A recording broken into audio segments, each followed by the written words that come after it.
My son sat at the head of the table and told me to become his wife's full-time unpaid cook or move out of his house. He had no idea that the mortgage, his restaurant, and even the recipes his wife monetized belonged solely to me. I did not argue. I simply packed my bags and activated a legal storm that would force them to kneel before the very stove they tried to chain me to. My name is Eleanor Hart, and at 61 years old, I have spent more hours standing in front of a stove than I have sleeping. The humidity of the Austin evening clung to the windows, but inside the kitchen, the heat was entirely of my own making. I was preparing a Sunday family dinner for 20 people, a mix of my son's friends, distant relatives, and hangers-on who always seemed to appear when free food was on the table. The air smelled of rosemary, garlic, and the slow-roasted brisket I had been tending to since 4 in the morning. Jenna, my daughter-in-law, drifted through the kitchen like a butterfly looking for a place to land. She held her phone up, the ring light attached to the case casting a harsh, artificial glow on her perfectly contoured face. She was an influencer, a job title that seemed to involve filming everything except actual work. "Look at Mama Hart," Jenna chirped into the camera, angling the shot so I was merely a blurry figure in the background, scrubbing a pot while she took up the frame. Noah is such a saint for taking her in. Most guys wouldn't let their mom crash in their marital home. But my husband, he just has the biggest heart. And hey, at least she helps with the cooking. Right, guys? She did not offer to dry a single dish. I wiped my hands on my apron and said nothing. I learned long ago that silence is safer than the truth when the camera is rolling. In the dining room, my son sat at the head of the table. Noah Hart was 34 years old, the owner and head chef of Noah's Hearth, a trendy farm-to-table restaurant downtown. He leaned back in his chair, swirling a glass of red wine, holding court with his guests. "It is a grind, man," I heard Noah say, his voice carrying over the clatter of silverware. "The mortgage on a place this size in this market. It is killer. But you do what you have to do for family. Mum needed a place, and I could not just put her in a home. I guess I am just built to carry the load." I gripped the edge of the granite counter. He truly believed it. He believed he was paying the mortgage. He believed he was the provider. The conversation at the table shifted to Jenna's latest project. She sat next to Noah, beaming. "We are launching a new series next week called Mother-in-Law Cooks, Daughter-in-Law Enjoys," she announced, eliciting a round of laughter from the table. "It is going to be hilarious. We want to show the dynamic of the old generation serving the new. It is huge for engagement. Hey, free rent means she has to earn her keep." Somehow one of Noah's college buddies shouted, "She has got it good here." Suddenly, the room went quiet. Noah stood up. He tapped his spoon against his wine glass, the sharp ding-ding-ding cutting through the chatter. He looked at me as I walked out of the kitchen carrying the heavy platter of sliced brisket. "Mom?" Noah said, his voice loud and performative. "Since everyone is here, I think it is time we laid everything out on the table. Literally." I stopped walking. The heavy tray burned my forearms. "We need to formalize this arrangement," Noah continued, puffing out his chest.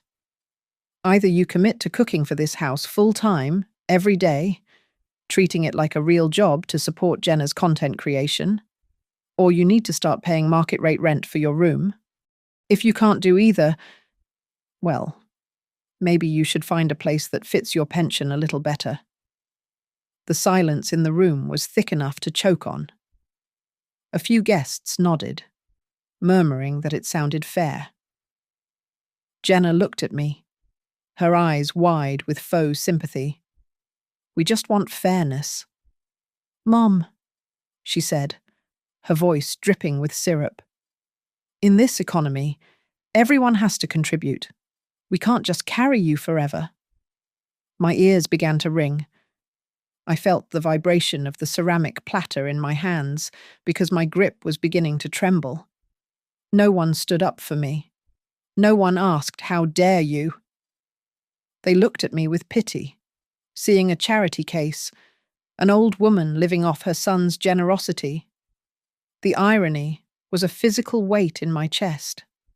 Noah did not know that the deed to this house was in my safe. He did not know his restaurant existed because of my money. He did not know who was actually carrying whom. I took a slow breath. I walked to the center of the table and set the brisket down with a deliberate, heavy thud. I untied the strings of my apron. I pulled the loop over my head and folded the fabric neatly, placing it next to the meat. I smoothed my hair, stood up straight, and looked my son directly in the eye. "Noah," I said softly, my voice steady despite the storm inside me. "Jenna, I want you to remember this meal, because it is very likely the last one I will ever cook in this house." I did not wait for an answer. I turned my back on the stunned silence and walked toward the stairs. Behind me, I heard Jenna's gasp and the immediate instinct to monetize the moment. "Oh my God. Guys, are you seeing this? My mother-in-law is literally having a meltdown because we asked for help."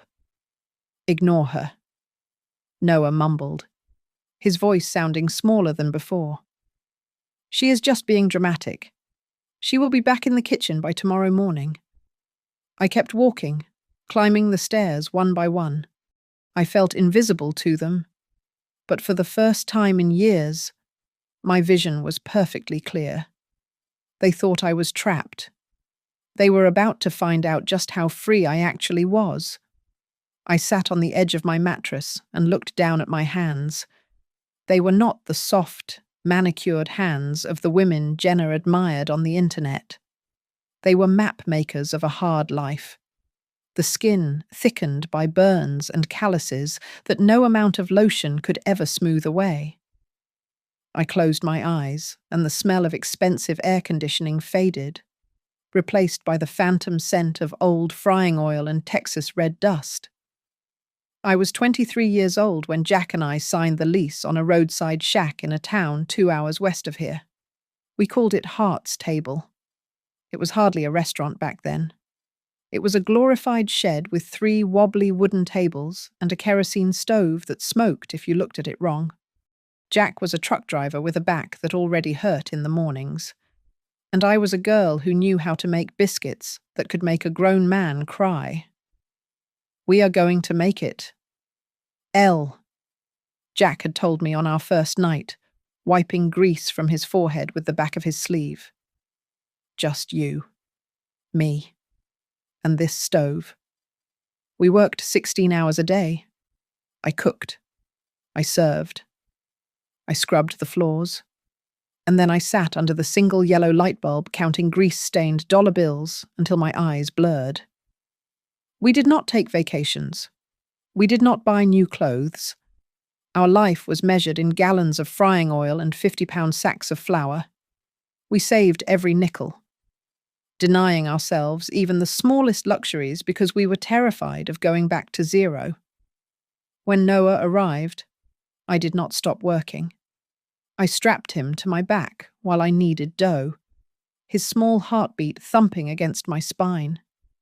When he got too heavy to carry, I put his crib in the hallway between the kitchen and the dry storage room. I fed him with hands that smelled permanently of onions and bleach. He grew up to the lullaby of chopping knives hitting cutting boards and the hiss of the deep fryer. By the time the line of customers wrapped around the block, Jack wanted to expand. He was all heart and impulse, a man who shook hands and forgot to sign papers. I was the one who saw the danger in his optimism. I insisted we form a limited liability company. I filed the paperwork myself, registering the trademark for Heart's Table and listing myself as the primary owner. Why so much paper? El Jack asked me once, laughing as he signed where I pointed. It's just food. It is our life. Jack, I replied, and I will not let anyone take it. After 2 decades, we had 5 locations. A regional investment fund offered us a buyout that made us millionaires for the first time. The number on the check was staggering, but I read the contract 4 times before I signed it. I retained full ownership of the core recipes and the exclusive rights to the image of Mrs. Hart in the kitchen. They could use my face to sell gravy, but they had to pay for the privilege. Then came the highway accident that took Jack while Noah was a freshman in college. I did not scream when the police knocked on the door. I grieved in the quiet moments before dawn, standing in my kitchen in the dark.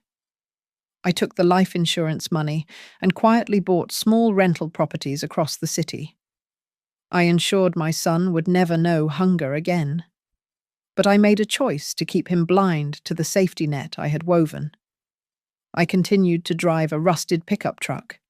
I wore leather shoes I had taken to the cobbler 3 times rather than buying new ones. I wanted Noah to believe we were just scraping by. Mom, why don't you get a car that doesn't rattle? Noah asked me once when he came home for break. This truck runs fine, I told him. We do not waste money on things that are just for show. We have enough to live, and that is a blessing. When he decided to go to culinary school, I paid the tuition in full from a shadow account. I told him, "You got a partial scholarship, Noah, and the rest is a student loan." I wanted him to feel the weight of responsibility, even if the debt was a phantom. I wanted him to respect the work. As I sat in the room my son was threatening to kick me out of, I thought about the royalty checks that still arrived every month from the corporation running Heart's Table. They used the image of the young, smiling woman I used to be to sell comfort food to strangers. I had deposited every single one of those checks into a separate account I almost never touched. Noah looked at me and saw a burden. He did not know he was looking at the bank. When Noah graduated from culinary school, I decided it was time to secure his future, though not in the way he imagined. I used a portion of my accumulated royalties and the income from my rental properties to purchase a spacious, 2-story house in a quiet suburb of Austin. I did not put my name on the deed. Instead, the property was registered to Hart Legacy LLC, a company I had formed years ago, to Noah. Hart Legacy was just a faceless corporate landlord that offered him a lease-to-own agreement with terms so generous they were practically unheard of. He signed the papers without looking at the fine print, convinced his charm had won over a corporate algorithm. Then came his dream, Noah's hearth. He wanted a farm-to-table concept, something rustic and honest. But honesty costs money, and banks do not lend to dreamers without collateral. The startup capital came from a soft loan issued by Hart Legacy LLC. I set the interest rate at 0%. I disguised it as an anonymous angel investment fund that supported local talent. Noah never dug deep enough to find the source. He was too busy celebrating his own genius for attracting investors. The first year was brutal. Costs spiraled, and the dining room was empty more often than it was full. When he could not make payroll, I quietly mortgaged one of my rental properties and injected cash into the restaurant's accounts under the guise of an additional investment round. Noah came home that week beaming, telling me he had hustled and maneuvered his way out of a hole. I smiled and poured his coffee, letting him believe his own myth because I thought confidence was what a young man needed most. Then Jenna arrived. She was a food blogger who specialized in reviewing high-end dining experiences. But she had a shark's instinct for a narrative. She did not just see a chef. She saw a self-made man rising from humble beginnings to support his widowed mother. It was a potent story for the internet. Noah, hungry for exposure, nodded along. When they got married, the house felt too big for just the two of them, or so they said. I agreed to move into the small bedroom on the ground floor for just a few months. The logic was simple. I would help with the cleaning and cooking so they could save money on a housekeeper while they got their footing. It was supposed to be a temporary arrangement to build a family atmosphere. Just a few months, stretched into 2 years, I became the invisible engine of the household. I was the only one awake at 6 in the morning to start breakfast. I was the one washing their clothes, scrubbing the toilets, and walking Jenna's purebred doodle while they slept in. They were always busy with what they called creative work, which mostly involved dressing up and going out to networking events every evening. Jenna began a video series on her channel titled Restaurant Quality at Home. She filmed me cooking, using my hands to shape pasta or debone chickens. She used my recipes, some of them the very same ones that had built the Heart's Table empire, but she never credited me as a professional. On camera, I was always Mama Hart, the lonely old woman her husband had rescued from poverty. "Look at her go," Jenna would say to her followers, pointing the lens at me while I sweated over the stove. "It is so sweet that she has something to do to keep her busy. Noah is such a good son for giving her a purpose." I stood there, chopping onions, biting my tongue. At dinner parties, Noah fell into the habit of complaining about the crushing weight of the mortgage. He would tell his friends, "Yeah, I bought the place right at the peak of the market, but you gotta provide for the family. I am carrying the whole load right now." He said it so often that he started to believe it. He forgot that the rent checks he wrote to Hart Legacy LLC were a fraction of the market rate, and half the time, I simply didn't cash them. I did not correct him. I did not want to pull out a ledger in the middle of a dinner party and emasculate my son in front of his peers. I told myself my silence was a gift, a way to protect his dignity. But silence is a heavy thing to carry, and eventually, it begins to crush you. The arrangement shifted from a favor to a requirement. I remember the week I came down with a terrible flu. My body ached too much to stand, so the kitchen remained dark. Instead of asking if I needed medicine, Jenna ordered takeout and spent the evening complaining on her Instagram story about how the older generation just refuses to adapt to the rhythm of modern life, framing my illness as a personal inconvenience to her schedule. Noah came into my room that night, not with soup, but with a lecture. He stood over my bed, his face stern. "Mum, you know Jenna relies on you for her content schedule," he said, his voice tight with irritation. "We are giving you a roof over your head. The least you can do is appreciate the opportunity you have here.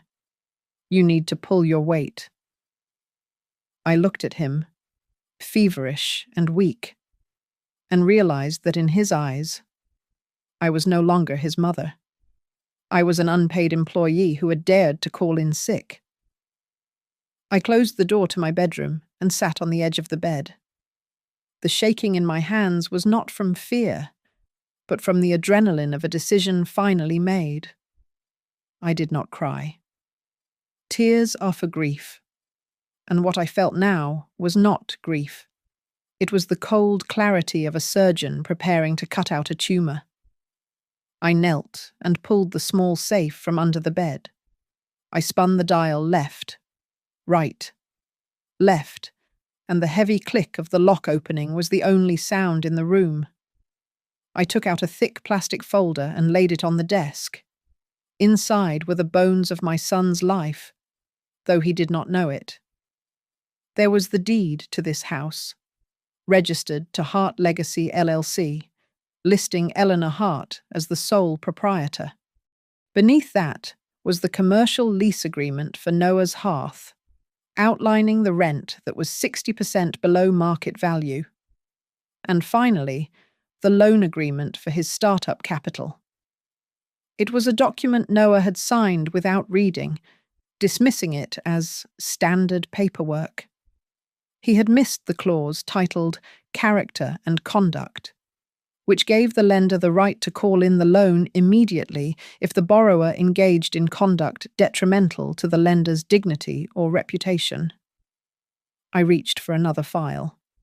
This one contained the trademark registrations for Hart's Table. It held the franchise agreements that strictly prohibited the unauthorized use of the core recipes and the likeness of Mrs. Hart in the kitchen for commercial gain. Jenna's entire channel was built on a copyright violation. I picked up my phone and dialed Miguel Turner. It was Sunday night, and I knew he was likely at home with his grandchildren. But he answered on the second ring. "Eleanor," he asked, his voice warm but alert. "Everything all right, Miguel? I need you to open your laptop," I said. My voice was steady, void of any tremor.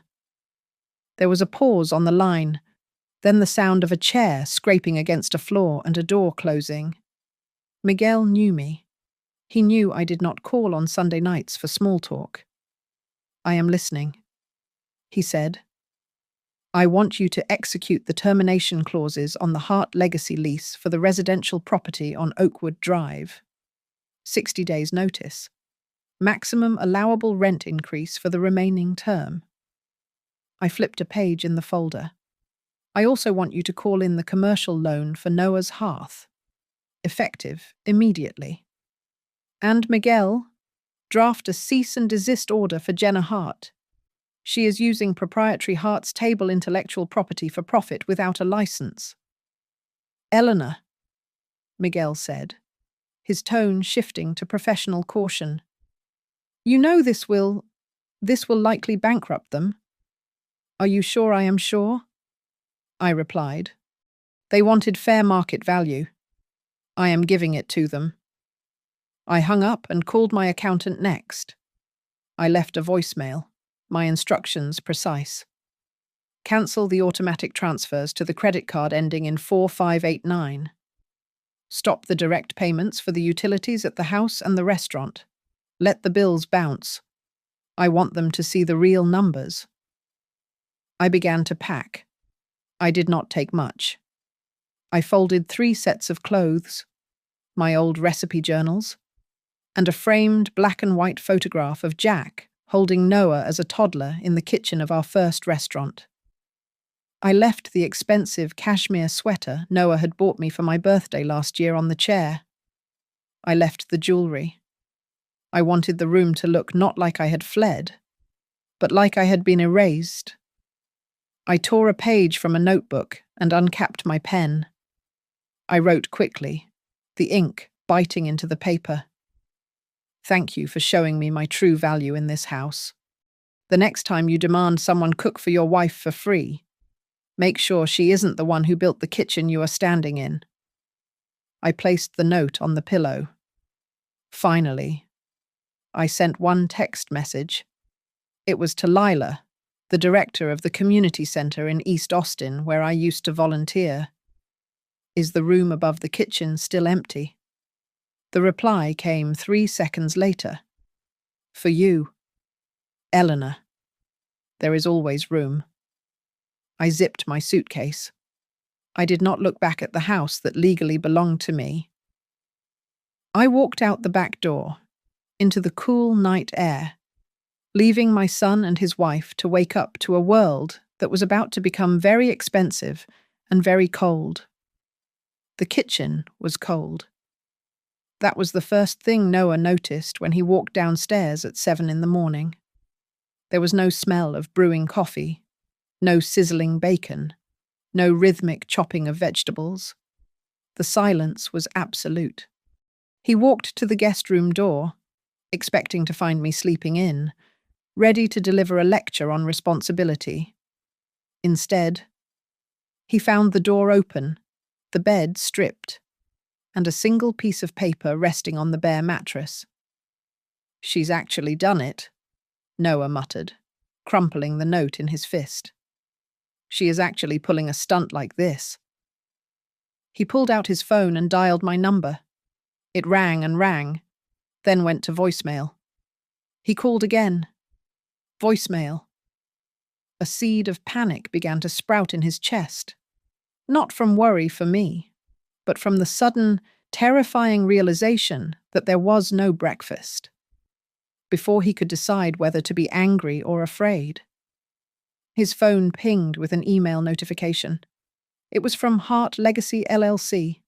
The subject line was Notice of Lease Termination and Rent Adjustment. Noah scanned the document, his face draining of color.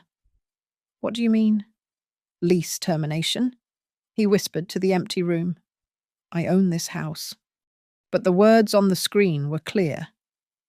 Tenant Noah Hart 60 days notice to vacate rent for remaining period adjusted to fair market value of $4,500 per month.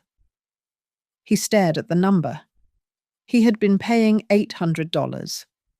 He had never owned the house. He had been a tenant with a landlord who loved him, until he made her stop. At the front door, Jenna was signing for a registered letter. She was dressed in her yoga gear, phone in hand, ready to film a morning update. She ripped open the envelope, expecting a contract from a sponsor. Instead, she pulled out a thick document on legal letterhead. Cease and desist. She shrieked, reading the bold text. Unlawful use of intellectual property. Unauthorized commercialization of Hart's table trade secrets. Immediate removal of content required within 72 hours or legal action will commence. She looked up, her eyes wide with disbelief. "Noah, your mother is suing me." Noah didn't hear her. He was already in his car, racing toward the restaurant. When he arrived, his accountant was waiting for him, looking pale. The investor pulled out.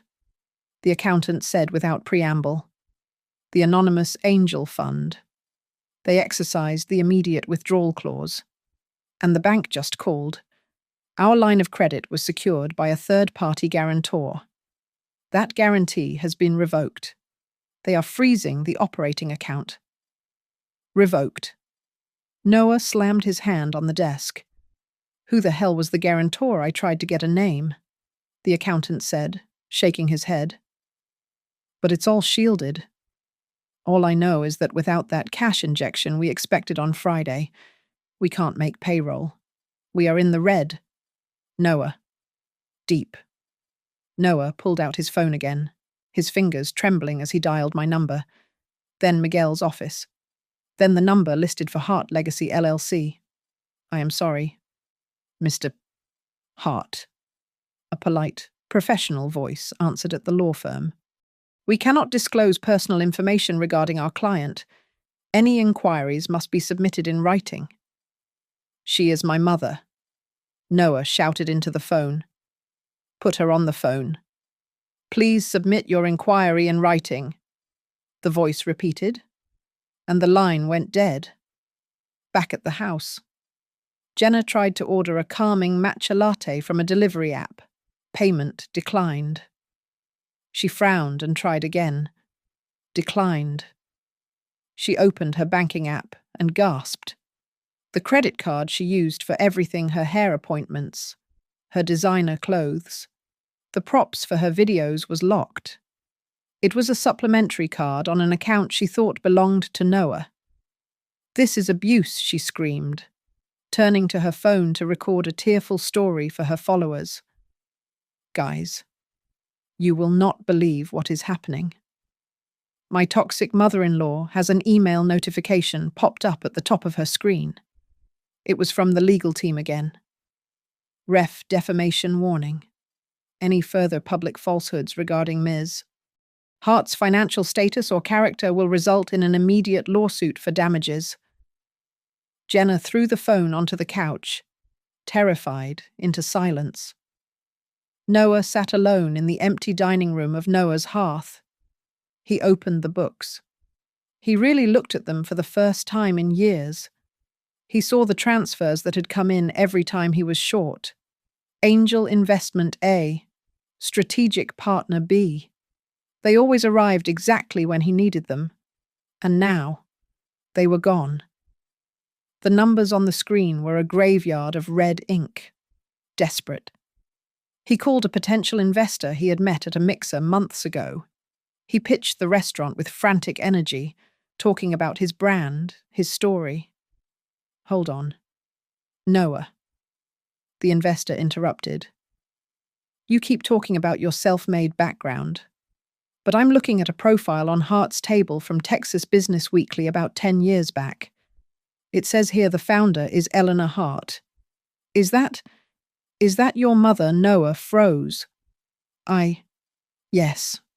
But it says she is the woman behind the biggest comfort food empire in the South, the investor said, sounding impressed. If you have that kind of backing, why are you calling me for 50 grand? Noah ended the call. He stared at his reflection in the darkened window of the restaurant. The pressure was a physical vice around his head. He had to close the restaurant for restructuring. Jenna was frantically deleting videos, watching her view count plummet as her content vanished. The house was ticking down to eviction. That night, the silence in the family home was replaced by the sound of accusations. You told me you bought this house, Jenna yelled, pacing the living room.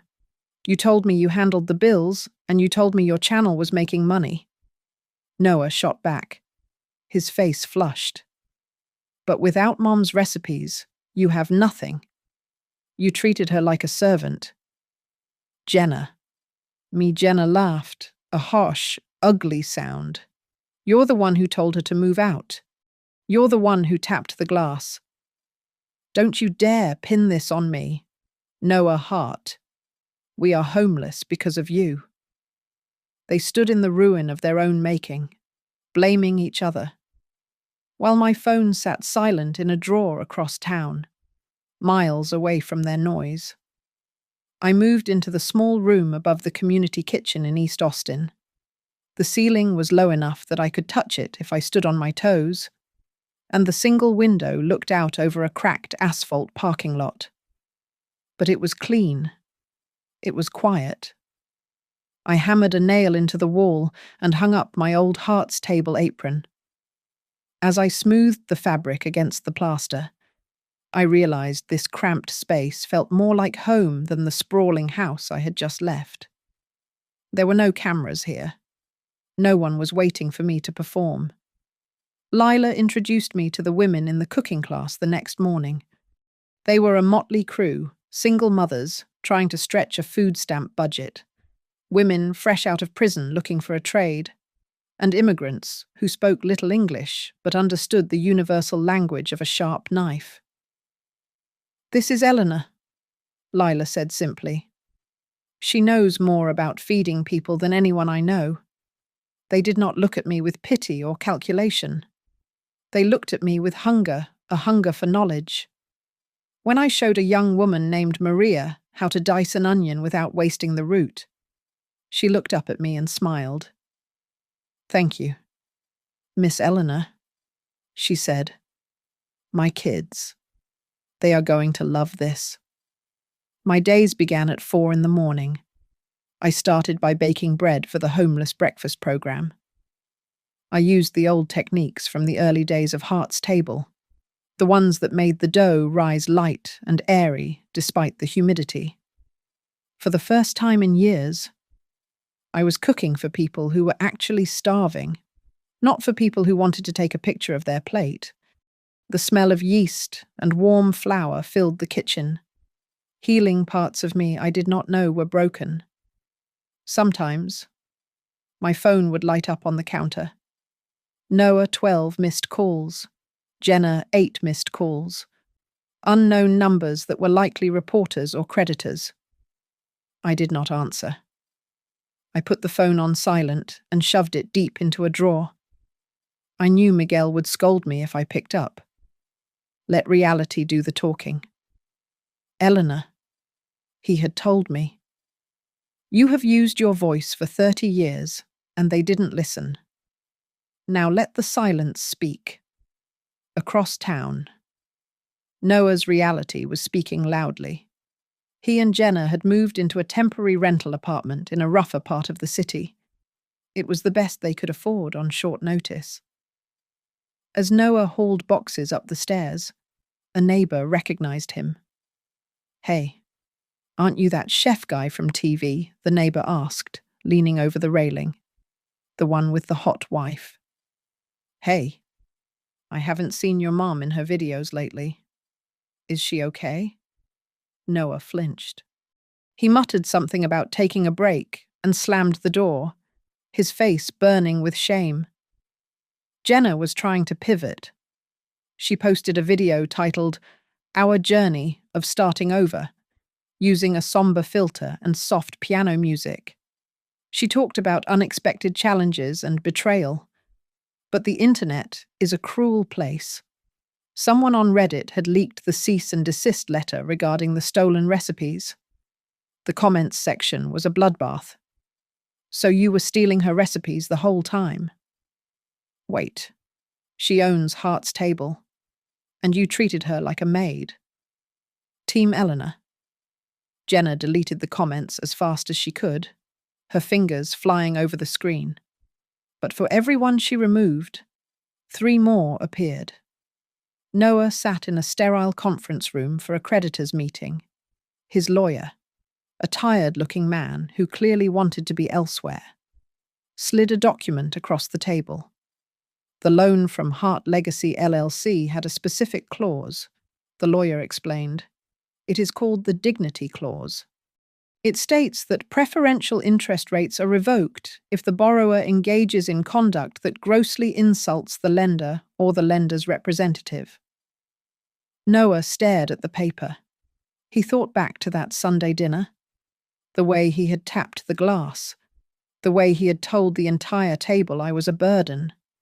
I had sat there, silently representing the very company that kept his lights on, listening to him dismantle my dignity. She heard everything. Noah whispered.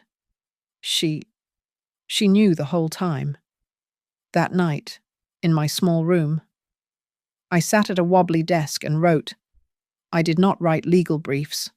I wrote recipes. Bean soup for 50 people, rice and vegetables for 30 portions. I calculated costs down to the penny. It was a grounding exercise. It reminded me that my life's work wasn't about building an empire or feeding an ego. It was about feeding people. I pulled out a fresh sheet of paper and began a letter to Noah. My dearest Noah, you think I left because I was angry. I didn't. I left because I was enabling a version of you that I could not be proud of. The restaurant, the house, the money. It was all smoke. I paid your payroll when you were short. I paid your tuition when you thought you had a scholarship. I wrote for an hour, pouring out every secret, every sacrifice. Then, I read it over. I looked at the words, realizing how hollow they sounded on paper. He would read this and think I was bragging. He would think I was trying to make him feel guilty. I slowly tore the letter in half, then in half again. I dropped the pieces into the small wastebasket. He would not believe words. He had to see the truth. And to see it, he had to lose the ability to look away. Backed into a corner. Noah stormed into Miguel's office. He slammed his hand on the mahogany desk, demanding justice and transparency. Miguel did not flinch. He simply gestured to the chair opposite him and began to slide files across the polished surface one by one. "Sit down." "Noah," Miguel said, his voice calm. "You signed everything. You just didn't read it." He opened the first folder. It was the incorporation document for Hart Legacy LLC. Noah's eyes scanned the page and stopped dead at the line for sole proprietor. "Eleanor Hart," Noah whispered, his face draining of color. "Wait. This is Mom. She owns the company that owns my house." Miguel flipped to the loan agreement for the restaurant. He pointed to a clause near the bottom, right above Noah's own signature. Read this part aloud. Noah read, his voice shaking. "Borrower acknowledges that the lender reserves the right to recall all principal and interest immediately if the borrower engages in conduct that is abusive, disrespectful, or exploitative toward the lender's agents or representatives." "She was the lender." "Noah," Miguel said softly, "and you treated her like hired help." Noah left the office in a daze. He drove west, out of the city, toward the small town where he was born. He needed to see it. He needed to know if the rest of his life was a lie, too. He pulled into the parking lot of the original Hearts table. It had been renovated, sleek and modern now, but the name was still there in bold letters. He walked inside and asked for the manager. Who founded this place? He asked. The manager pointed to a framed black and white photo near the entrance. It showed a young couple standing in front of a grease-stained food truck. Eleanor and Jack Hart. The plaque read, "Founders." An older man in a chef's coat walked out from the back. He stopped when he saw Noah. "You have her eyes," the old chef said. "You're Eleanor's boy, aren't you?" Noah nodded. The chef laughed, a raspy sound. "Your mama. She was the toughest woman I ever met. I remember back in the recession. The investors wanted to jack up the prices. Eleanor stood right there."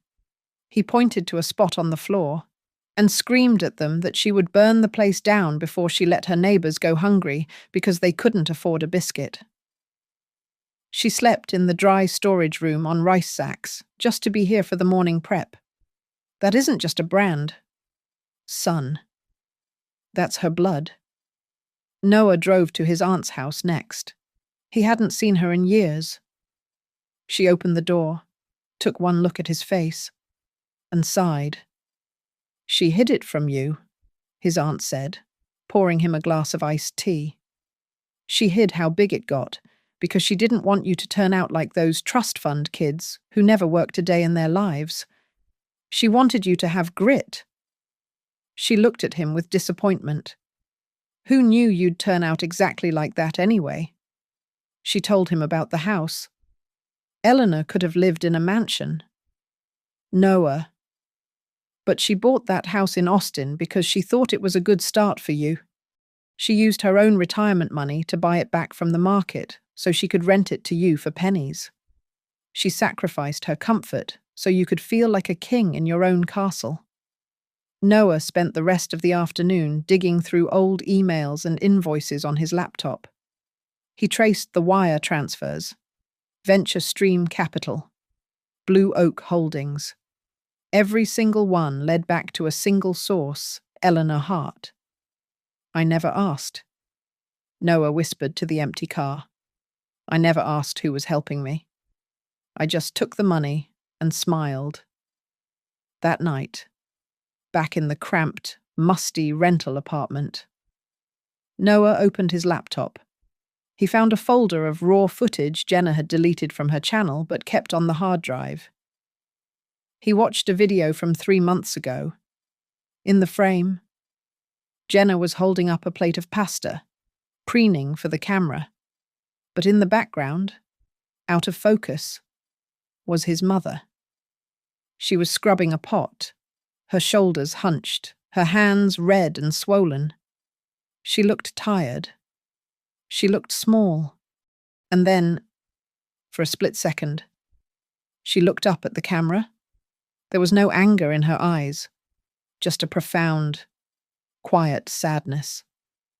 Noah paused the video. He stared at the woman he had called a burden. He stared at the woman he had threatened to kick out. She was saving me. He choked out, the realization hitting him like a physical blow. The whole time, she was the one saving me. And I made her serve me dinner. He sat alone in the dark, and for the first time since the eviction notice, he wept.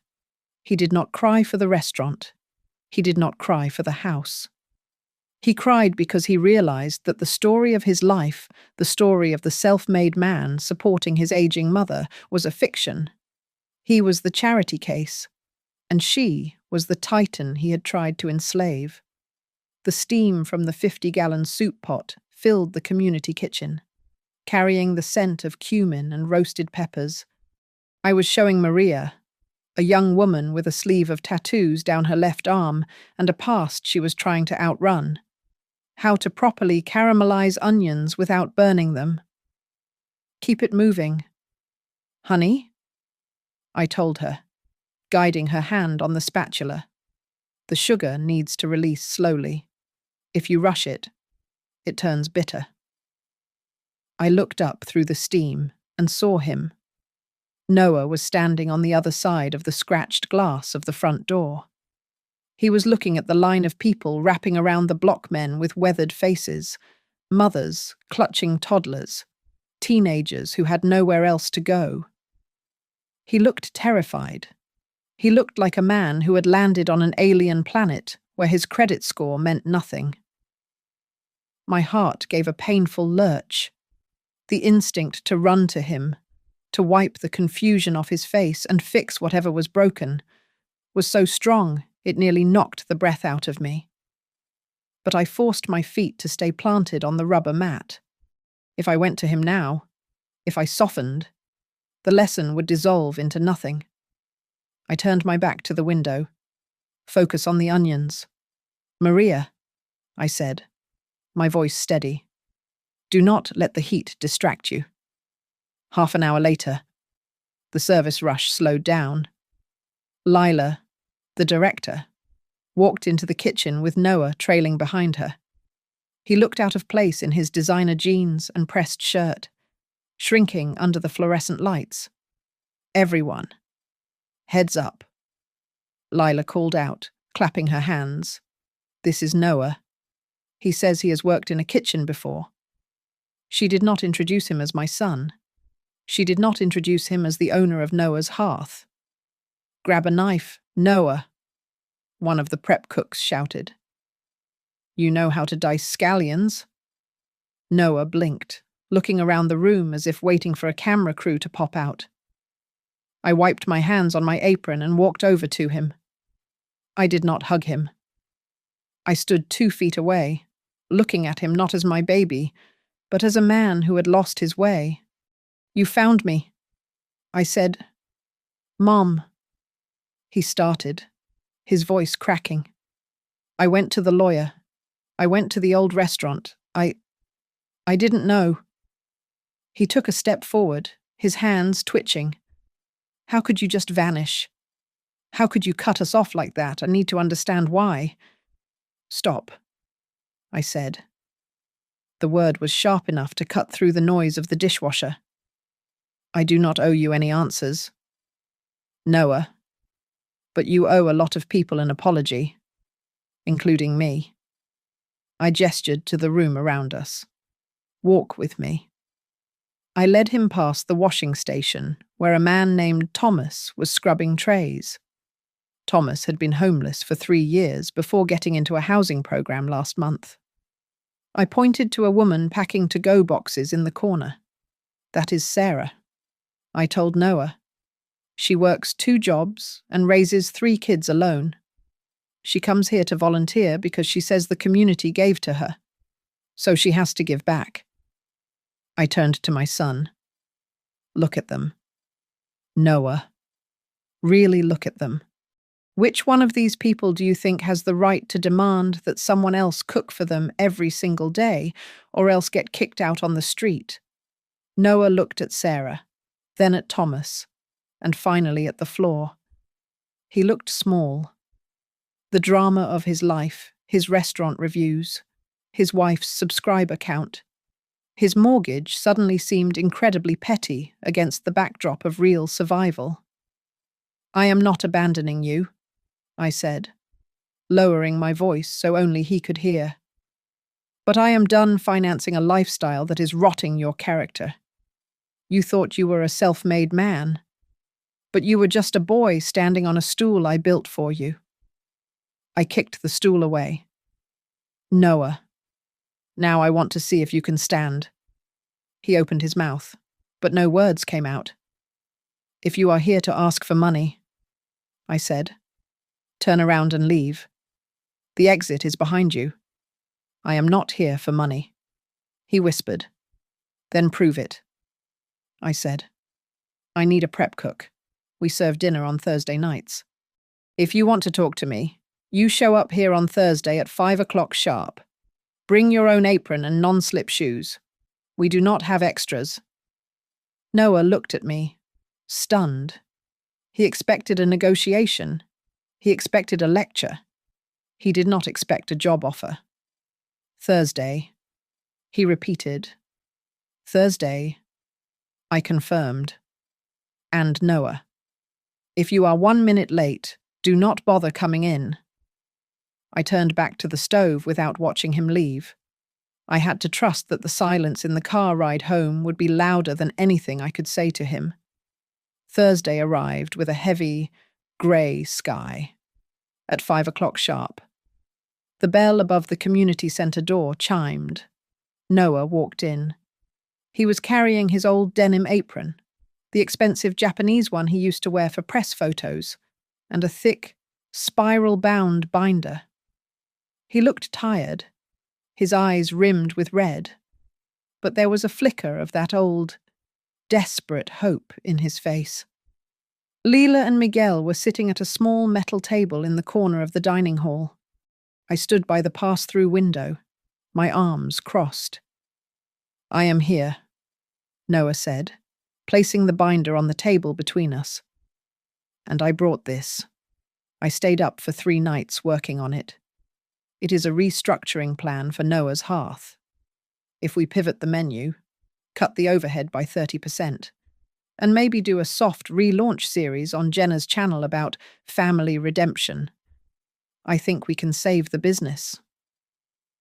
I looked at the binder. I flipped it open. I saw buzzwords like brand synergy and narrative control. He was still trying to sell a story. He was still trying to monetize the wreckage. I closed the binder and slid it back across the metal table. The sound was harsh in the empty room. This plan keeps you exactly where you are, I said quietly. Living in a fantasy. You are trying to rebuild a house on quicksand. Noah. Noah's face crumbled, then hardened into anger. He slammed his hand down on the binder. What do you want from me? He shouted, his voice echoing off the tile walls. I have lost everything. Jenna moved back in with her parents yesterday because I couldn't pay the rent on the apartment. My staff hates me. My name is a joke in this city. I am sleeping on a mattress on the floor. Is that not enough for you? Do you want blood? Miguel shifted in his seat, but I held up a hand to stop him. I looked at my son, sweating and trembling in his designer shirt. I do not want to see you suffer, I said. I want to see you grow up. Those are 2 very different things. You have managed the suffering part just fine on your own, but the maturity, I am not seeing it yet. Then help me, Noah pleaded. Sign a check, bridge the loan, just give me a chance. I am giving you a chance, I said. But it is not the one you want. I took a step closer to him. Here is my offer. For the next 6 months, you will work here. You will be the volunteer head chef for the community kitchen. You will cook 4 nights a week. You will manage the inventory on a shoestring budget. You will report directly to Lila. There will be no salary. There will be no cameras. You will not post about it. You will not use it for content.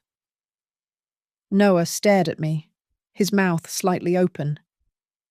You want me to work for free for 6 months. How am I supposed to live?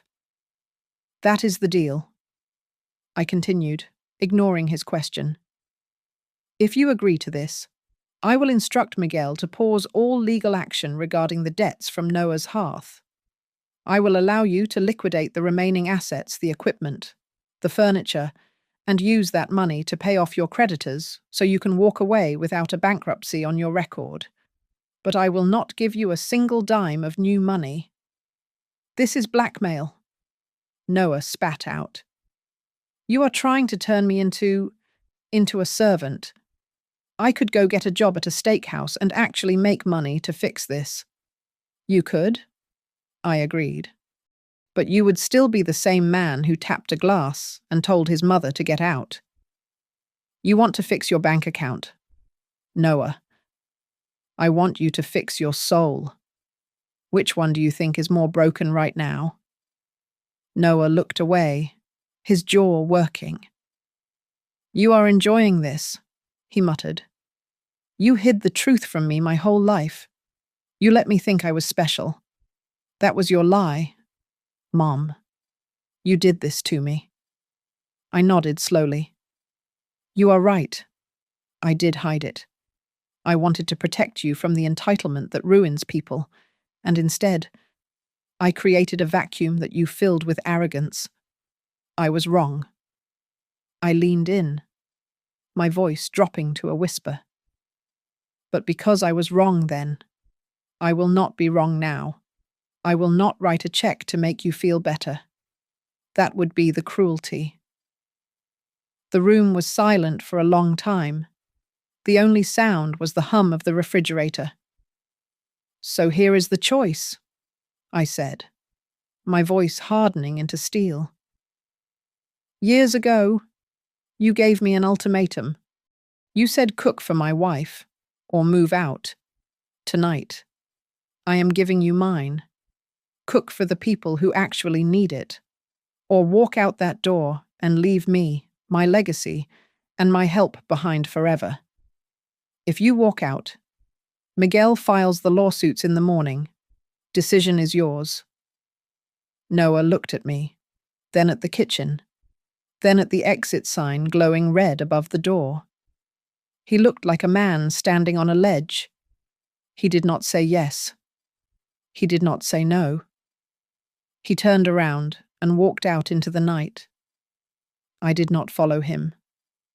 I watched through the window as he stood in the parking lot, alone under the flickering street lamp.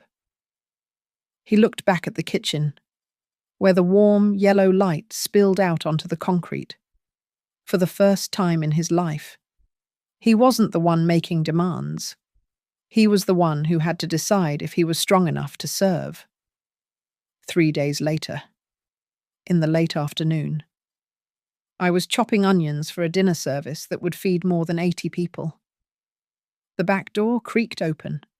Noah walked into the community kitchen quietly. He was wearing an apron, but not the expensive Japanese denim one he used to show off. It was a plain white cotton apron, stained slightly at the hem. He did not carry a business plan. He did not have a binder. If you still need someone to wash pots, he said, his voice low and steady, I can do it. For the first few weeks. Noah did exactly what I asked. He did the work that no one else wanted. He scrubbed pots that were crusted with burnt rice until his knuckles were raw. He hauled the heavy trash bags out to the dumpster in the rain. He washed out the grease traps. Lila and I deliberately kept him away from the main cooking line. We made him stand at the sink, where he had no choice but to listen to the people standing in line just a few feet away. He heard the elderly man talking about losing his home after a medical bill. He heard the young man fresh out of prison talking about how hard it was to find work. He heard the young mother hushing her baby because she had run out of formula. One evening, Jenna appeared at the kitchen door. She was wearing jeans and a t-shirt, her face scrubbed clean of makeup. She did not have her phone. There was no ring light. She looked tired. She had lost her brand deals. Her family had lectured her. And she had realized that, stripped of her online persona, she did not know who she was. She stood by the door, twisting her hands. "Can I?" She hesitated, her voice trembling. "Is there any way I could help peel the vegetables?" I looked at her. I remembered all the times she had smiled for a camera while treating me like invisible furniture. I did not trust her yet. Trust is built, not given. But I reached into the bin and pulled out a bag of carrots and a knife that had seen better days. "In here," I told her, placing the bowl in front of her. "Anyone who wants to stand at the stove has to start from the bottom. Over the next 6 months, Noah slowly graduated from the sink to the prep table, and then to the stove. He learned how to make a soup that could feed 100 people using budget ingredients without sacrificing flavor. He learned to listen to complaints that were not about the plating or the wine pairing, but about whether the food was filling enough to last them until the next day. On the final night of our agreement, Lila organized a special dinner. We invited the regulars, the staff, and the new volunteers. Jenna was there, wearing her supermarket uniform, looking more at peace than I had ever seen her. Halfway through the meal, I stood up. I pulled a new folder from my bag. It was not a loan agreement. It was a deed of transfer. I have used the assets recovered from the liquidation of Noah's Hearth to repurchase the lease on the old restaurant building. I announced to the room. However, I have registered a new legal entity. It is now the Heart Community Kitchen, a non-profit organization. The room went silent. Noah looked up, his spoon freezing halfway to his mouth. "If you are willing," I said, looking directly at my son, "you can be the first executive director. You will earn a salary that is just enough to cover your rent and basic living expenses. You will answer to a board of directors that includes Lila and 2 members of this community. You will have no autonomy to change the mission. You will cook for the poor, the homeless, and the hungry." Noah and Jenna sat there, stunned. This was not the restoration of their glory. It was the death of their ego. The dream of Michelin stars and magazine covers was gone, replaced by a lifetime of service in a soup kitchen. I had given them a restaurant back, but I had stripped it of everything they used to value. It was the second time in his life Noah had received an ultimatum in a kitchen, but the meaning was completely reversed. After a long, heavy silence, Noah looked at the deed. He looked at the people eating around him. Tears filled his eyes, but he did not look away. "I choose to cook," he choked out. He stood up and looked at the room. "I accept the conditions. And I want to say that I once asked my mother to cook for my wife like a servant. I was wrong. I am the one who is here to serve." Jenna began to cry silently, raising her hand. "I would like to volunteer on weekends," she whispered. Instead of filming, I looked at the 2 of them. I did not clap. I did not rush to hug them. I simply nodded. "Good," I said, closing the folder. "Then be here tomorrow, 5 in the morning. There are a lot of hungry mouths that need a meal, not content. My revenge was not to leave them destitute. It was to force them to stand in front of a hot stove for the rest of their lives, serving people who could offer them nothing but gratitude. They were finally exactly where they belonged. Thank you so much for listening to this story. Please drop a comment down below and let me know where you are tuning in from. I would love to read your thoughts on Eleanor's decision and whether you think she did the right thing.